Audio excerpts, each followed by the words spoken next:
I relish the thought of your envious face catching a glimpse, but I'm not one to revel in cruelty, so I'll let it slide. It might be rather awkward for you to witness me, so why not take shelter in the bathroom or some other secluded corner? She let out a raucous laugh through the phone, taunting me mercilessly. I hold nothing but contempt for this woman, more than anyone else in the world. No, in the entire universe. 13 years ago, she stole my husband from me.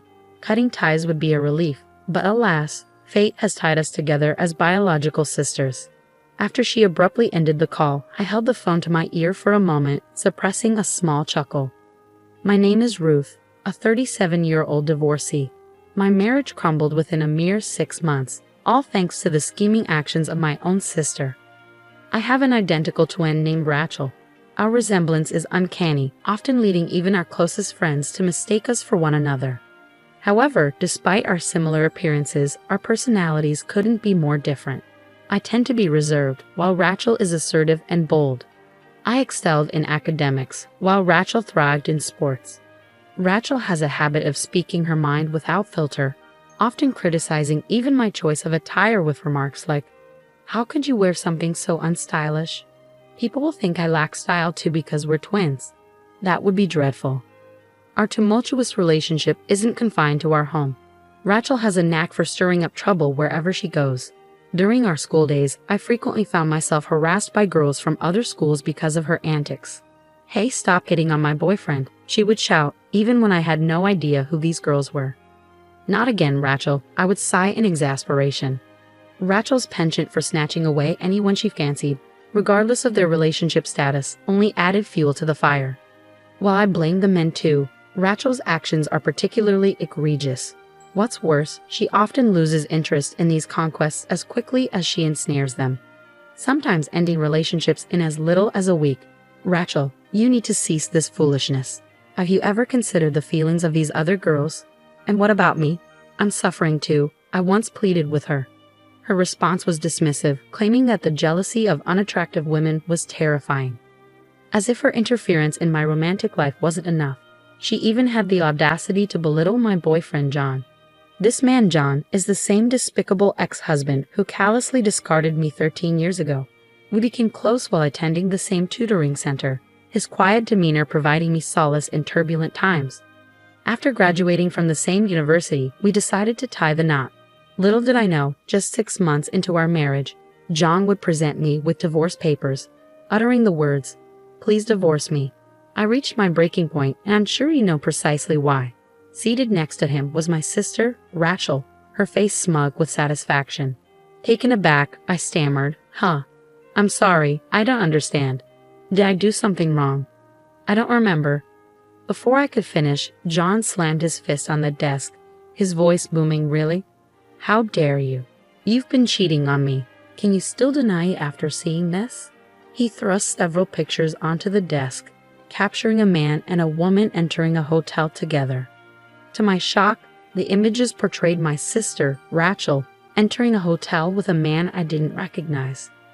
I couldn't comprehend what my ex-husband was accusing me of. No, this is Rachel. It's not me," I exclaimed. Rachel burst into tears, confessing, "I can't keep lying to you, John." John's expression softened as he turned to Rachel, thanking her for her honesty. I was left bewildered, unsure of what was happening. Then John directed his accusatory gaze back to me, launching into a fabricated tale that bordered on the absurd.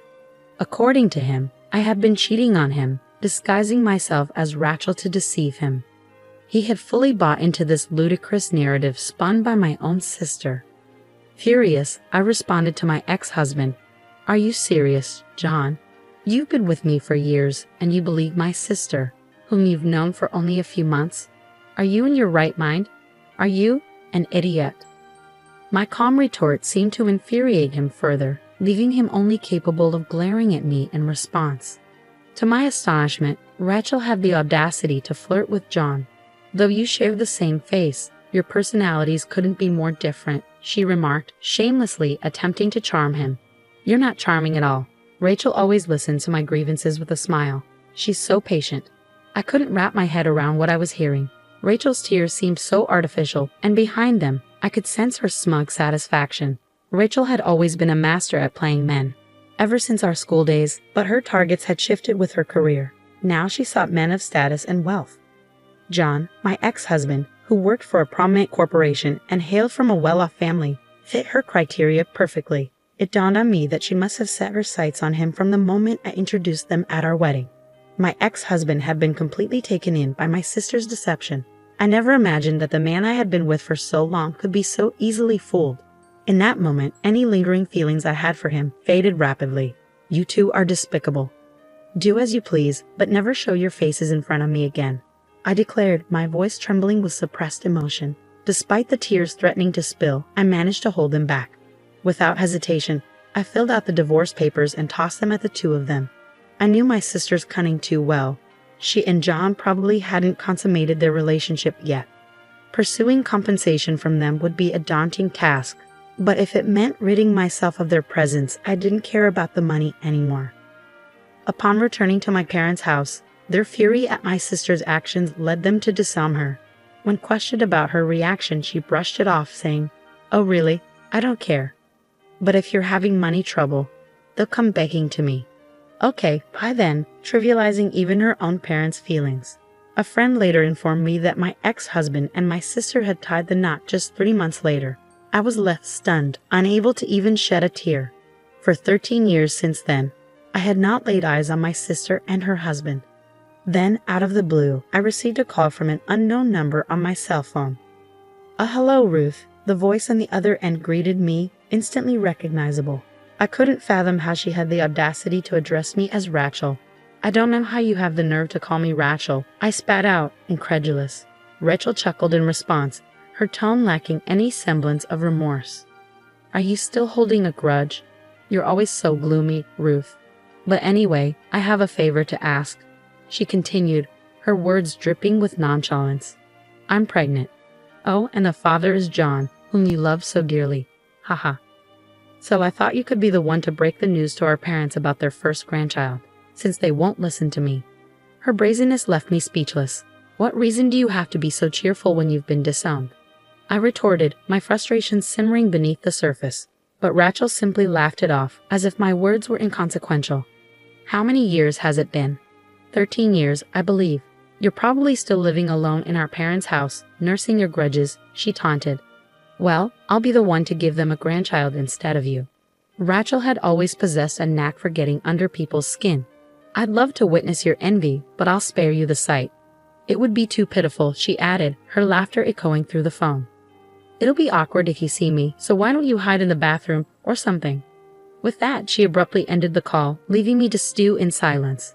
I held the phone to my ear for a moment longer, chuckling at the absurdity of it all.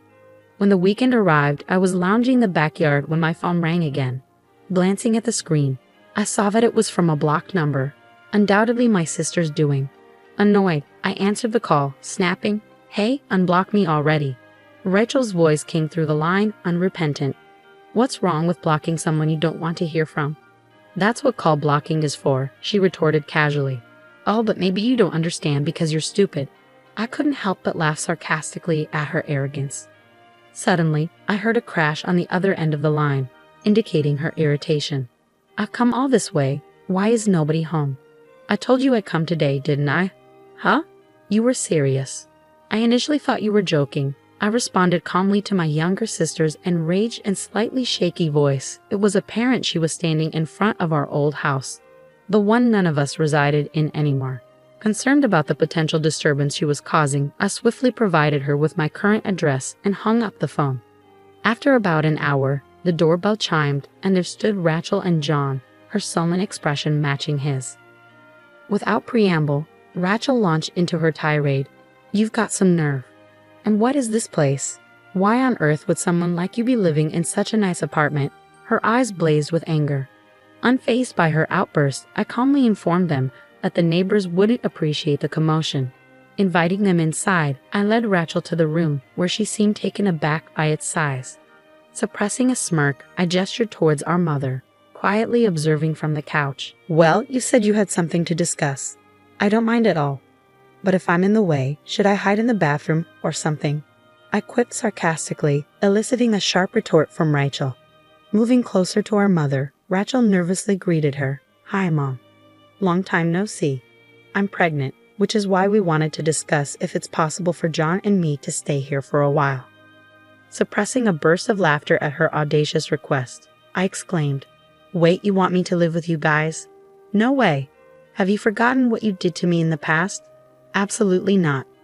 But Rachel cut me off sharply, snapping, "Ruth, just shut up.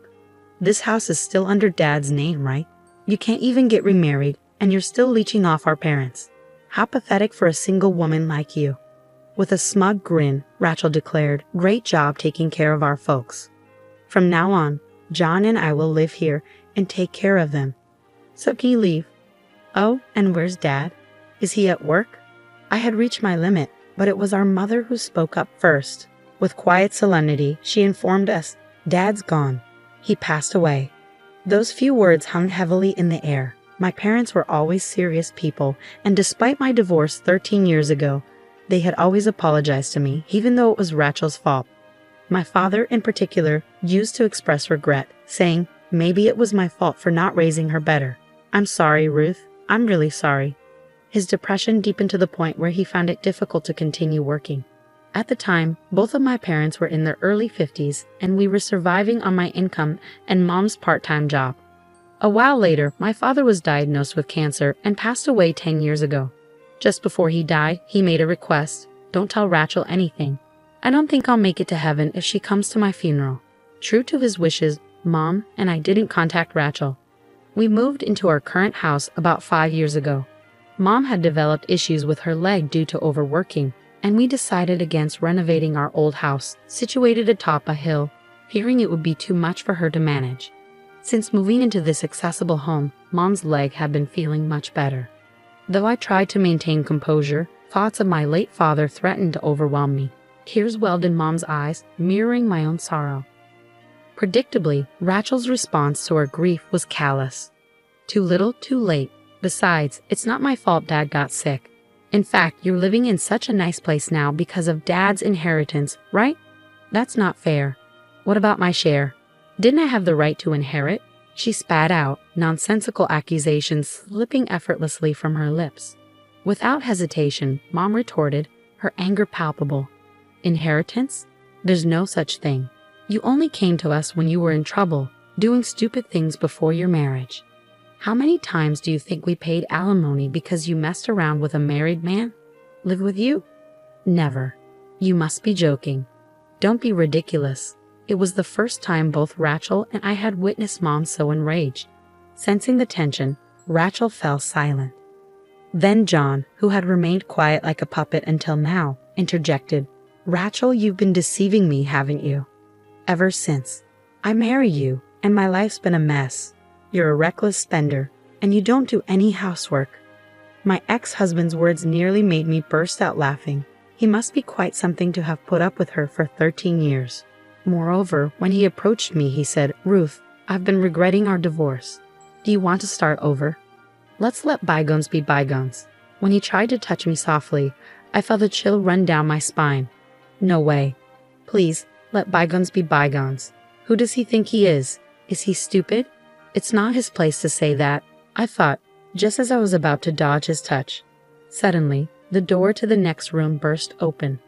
"Could you not touch her with your dirty hands, please?" a man exclaimed as he appeared, catching both of us off guard. Ignoring Rachel's murmurs of confusion, I explained, "I told you to stay hidden because I didn't want to involve you."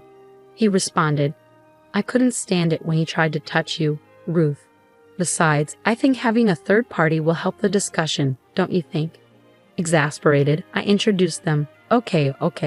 This is my husband, Alex, and Tony, come here. This is our son, Tommy. He's 8 years old." Tony, who had been peeping out from behind the door, glared at Rachel and her husband. "Huh? You're remarried? Unbelievable." "Why?" Rachel was more surprised than anyone that I had a husband and a son. My ex-husband, John, was equally shocked, gaping like a fish out of water.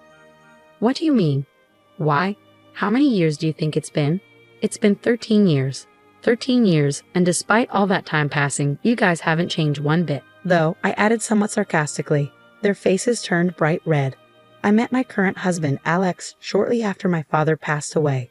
We were colleagues for a while, and one day he asked me out. When I rejected him, saying that I was a divorcee, he responded, "Does being divorced mean you can't remarry?" He asked me out once more, and we got married a year later. Our son, Tommy, was born the following year. Alex treats my mother very well, doesn't mind us all living together, and my in-laws, who already live with Alex's brother and his wife, have reassured me, saying, "We're glad you're here for Alex." It was Alex who proposed moving to our current house, concerned about my mother's mobility. Facing the two shocked individuals, I firmly stated, "My mother and I are living our lives here. Can you not disrupt?" Turning my attention to Rachel, I continued, "You said you were pregnant. How many months along are you?" Their flustered responses to my question hinted that Rachel was likely lying about being pregnant. I had been married to John for only 6 months, and I never got pregnant. That fact had been the reason my former mother-in-law used to make snide comments. If Rachel wasn't pregnant, it meant that was probably the case. Rachel seemed to get along with my bad-tempered former mother-in-law. Unable to endure the harsh glares from my family, the two hastily left our house. I mean, I had heard stories, but is she really your sister? She does look like you, but her character. Alex remarked, trailing off. Anyway, it's settled for now, he concluded with a smile, to which I responded with a bitter smile. Really? Later that evening, the doorbell rang incessantly. Watching the monitor, I sighed. They came after all, I murmured to myself. Opening the door, I found Rachel and John standing there with pale faces. "We need help. Can you lend us some money?" they pleaded, kneeling down. My husband looked puzzled, but my mother and I felt differently. During the day, while waiting for a call from Rachel, my mom received a call from a certain individual, a friend of my deceased father, who currently rented our old home. His family was living there now. When I returned home, I found the flower buds in the garden ravaged and the windows cracked. The security footage clearly showed a man and a woman, with the woman infuriated, stomping on the flower beds and hurling stones at the windows. Of course, it was my enraged sister, Rachel.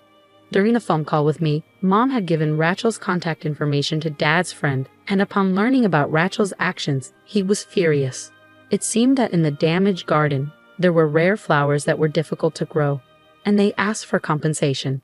They seemed to be struggling financially to the point of having difficulty with housing, so I expected them to turn up again. But I never thought they'd show up that very day. I must admit, their audacity impressed me. "I can give you some money, but there's one condition," I stated firmly as I watched them trudge home with slumped shoulders. Despite myself, I couldn't help but laugh inwardly and think, serves you right. In their hands was a written pledge I had just made them sign. I had ensured they wrote in the pledge that they would never approach me again, in return for me taking responsibility for this incident. But Rachel is still my sister by blood. It's hard to completely cut ties with her. There may come a time when she'll use the power of the authorities to approach me. When that time comes, I'm prepared to fight using the audio recordings I secretly made 13 years ago. This time as evidence. Because you see, I have no intention of forgiving my sister and her husband anytime soon. Later, a friend told me that my ex-husband had immediately resigned from the big corporation after our divorce and started working as a staff member in a fortune-telling establishment run by my former mother-in-law. Because they were family, he was paid a high salary, and he and my sister seemed to have been living a life of luxury. However, a few months ago, my former mother-in-law suddenly passed away from illness, and my ex-husband, who had no talent for fortune-telling, took over as her successor. But the establishment quickly closed down. In their desperation, the couple claimed, "This is a bracelet that our late mother lovingly made," and targeted the people who had faith in my former mother-in-law. However, a whistleblower exposed their lies, and the victims formed a group. The victims began flocking to the establishment every day, and my sister, who no longer had a place to live and work, came to ask for my help. I was so irritated by their audacity. However, seeing that the police have started moving, it's probably only a matter of time before the two of them are held accountable for their crimes. After that, we moved again. The reason was my husband Alex's job transfer. "Can I really come along?" Mom asked apologetically, to which Alex, my husband, responded with a chuckle. "What are you talking about? You're an important part of our family, Mother. Even if you resist, I'll carry you over my shoulder and take you along, okay?" Upon hearing Alex's light-hearted joke, Mom let out tears of gratitude. "Grandma, you're crying again. Here, have a Kleenex." Tommy, serving his emotional grandmother, was concerned but still smiled. As I watched my family, I felt a wave of gratitude for the happiness I felt.